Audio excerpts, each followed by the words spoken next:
Kwa sasa roho nzuri sio sifa tena, ni kujitafutia matatizo na watu.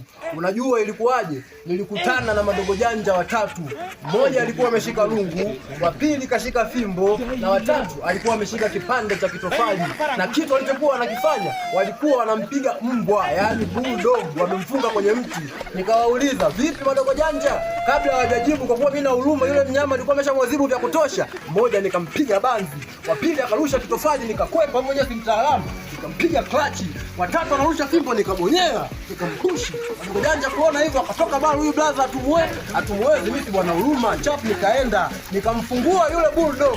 Bwana, kumbe niliumbwa kichaa. Nikaona niliumbwa vipi? Mbona linaniangalia mguu? Ikabidi dundu. Umbwa vipi jamani? Dundu kimbia. Madogo janja hawakufika mbali. Niliwakuta kwa yule bulldog, alikuwa ni ana kichaa bala. Wakaniuliza brother, vipi? Wewe umecheza kwa mvua? Pambana naye, wadogo wangu kwa mvua.